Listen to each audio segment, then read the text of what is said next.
Allah, Bid'a, Coran, halal, Khalifa, ulema, Mohammed, Ramadan. Alif, B, C, D.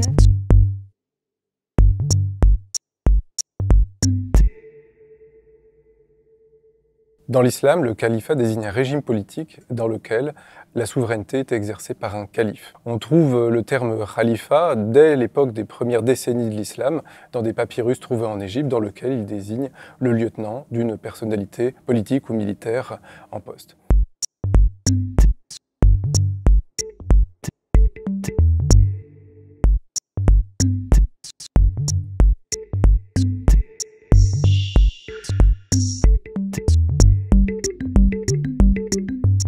La tradition musulmane considère que les 4 premiers souverains de l'islam portaient déjà le titre de calife et qui plus est, qu'ils étaient bien guidés. Mais il faut d'abord considérer que le titre de calife bien guidé est un titre tardif qui a été adopté par la tradition sunnite pour désigner ces 4 premiers souverains comme exemplaires et des modèles pour la communauté musulmane.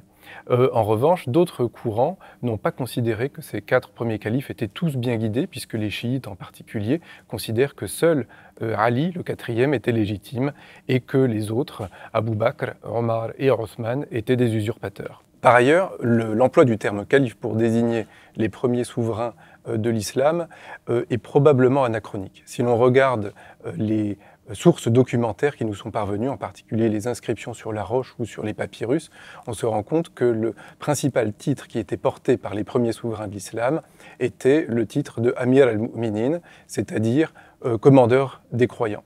À ce titre était rajouté un autre, qui même le précédait, et qui était le titre de Abdallah, c'est-à-dire serviteur de Dieu. L'autorité du calife à l'époque omeyyade, c'est-à-dire jusqu'en 750, est immense puisque le calife considère qu'il tient ses pouvoirs de Dieu et qu'il doit mener les musulmans jusqu'au salut. L'autorité califale se voit concurrencée au début du IXe siècle par l'émergence des savants, les oulémas. Ceux-ci se considèrent comme dépositaires d'un savoir qui est transmis depuis les débuts de l'islam et qui remonte directement au prophète. Leur autorité concurrence dès lors celle du calife, d'autant plus que ces savants se structurent à cette époque-là autour de grandes écoles juridiques et théologiques.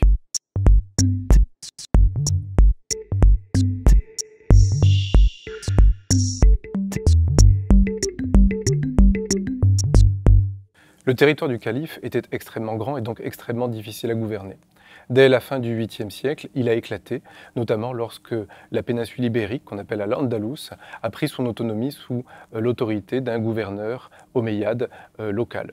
Au 9e siècle, les prises d'autonomie se sont multipliées, comme en Égypte avec la dynastie des Toulounides. Une évolution majeure a lieu au début du Xe siècle lorsque une dynastie ismaélienne, qu'on appelle les Fatimides et qui se réclame de Fatima, la fille du prophète, s'empare du pouvoir dans la Tunisie actuelle, y déclare un nouveau califat avant de s'emparer de l'Égypte et d'une partie de la Syrie. Dans la foulée, l'émir omeyyade d'Al-Andalus se déclare calife. Ce qui fait que, après 929, on se retrouve avec un monde musulman qui est séparé entre 3 califats rivaux.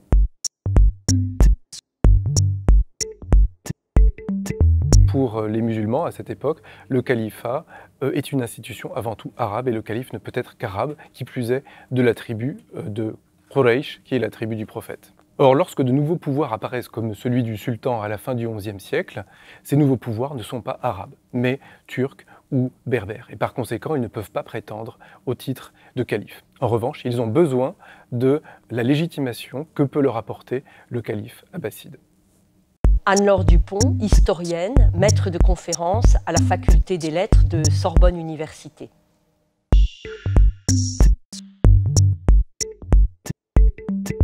Aux époques modernes et contemporaines, avec le développement de l'Empire ottoman, le califat continue à se transformer.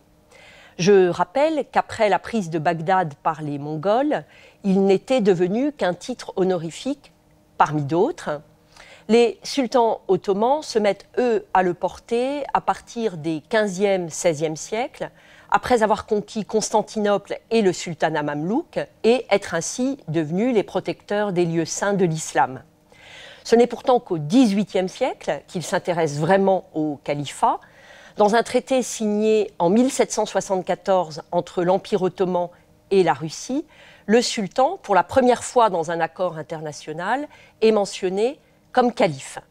Il a perdu la guerre, perdu la Crimée au profit de la Russie, mais il compense ses pertes en mettant en avant le titre toujours prestigieux de calife, qui lui permet de garder une autorité morale et spirituelle au-delà de son empire.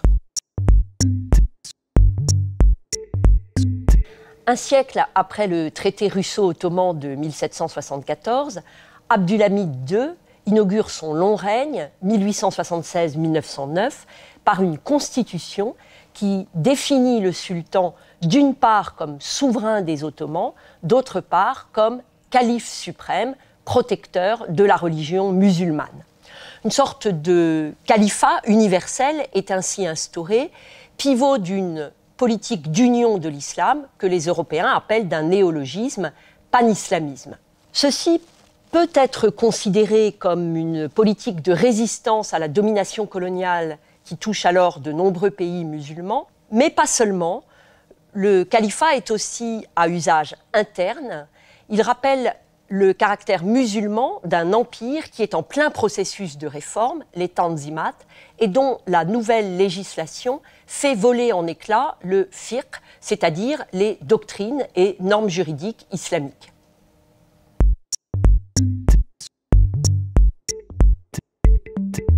Bien que non arabe, contrairement à la doctrine, et impuissant à unir les musulmans, le califat ottoman est une référence au Maghreb, en Égypte et surtout en Inde, où il participe à l'émergence des luttes anticoloniales. Dans l'Empire ottoman lui-même, les Arabes sont les principaux bénéficiaires de la politique du califat et ne s'en plaignent évidemment pas. Mais il y a des milieux réformistes et modernistes qui reprochent à Abdulhamid II d'utiliser la religion pour légitimer son pouvoir et, après les massacres des Arméniens en 1895, de donner une image déplorable du calife. L'idée que les Arabes sont une nation distincte des Turcs et les détenteurs légitimes du califat fait donc peu à peu des adeptes. Et en 1916, en pleine guerre mondiale, l'émir de la Mecque, le shérif Hussein, membre de la famille arabe des Hachémites, va jusqu'à s'allier aux Anglais et lancer un djihad contre les Ottomans. Son but, créer un royaume arabe, établir à la Mecque un califat arabe.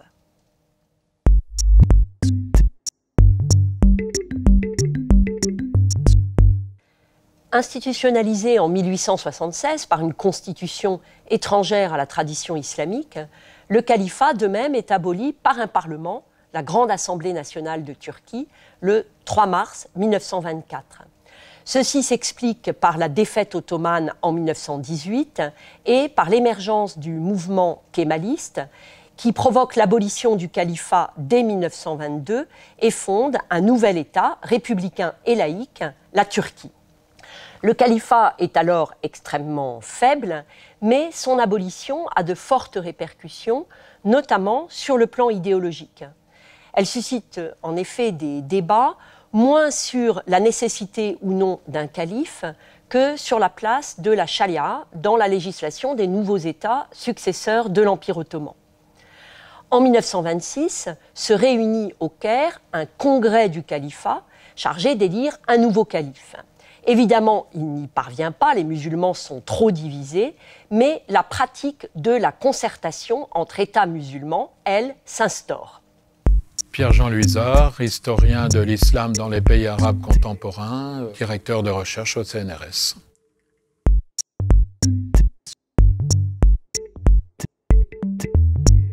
Le califat, comme on le sait, a été aboli par Mustafa Kemal en 1924 et à la suite de cette décision, le monde musulman, on peut le dire, a été orphelin d'une institution qui confondait le pouvoir politique et le pouvoir spirituel.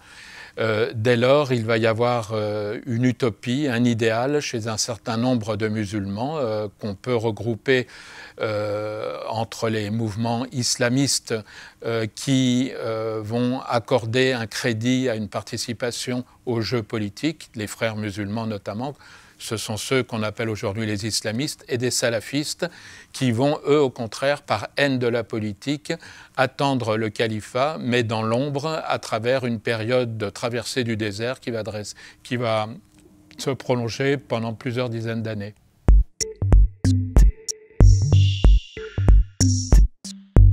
En juin 2014, un simple groupe salafiste en Irak et en Syrie a proclamé un nouveau califat sur des territoires sans limite, avec une grande différence évidemment entre le califat ottoman, qui était une institution reconnue par l'ensemble des autorités religieuses sunnites, et ce nouveau califat salafiste djihadiste qui ne va bénéficier d'aucune bénédiction, d'aucune autorité religieuse. Cette proclamation est à mettre dans le contexte que vivaient les deux pays arabes, l'Irak et la Syrie, et notamment à la déliquescence des deux États, irakiens et syriens, et à l'échec en ce qui concerne l'Irak de l'intégration de la communauté arabe sunnite dans le jeu politique depuis 2003, depuis l'invasion américaine. En ce qui concerne la Syrie, on voit que l'occupation américaine de l'Irak et le printemps arabe en Syrie ont finalement abouti au même résultat, qui va ouvrir grand les portes à cette nouvelle institution à partir d'un ressentiment commun des sunnites, des arabes sunnites irakiens et syriens contre le régime en place à Damas et à Bagdad.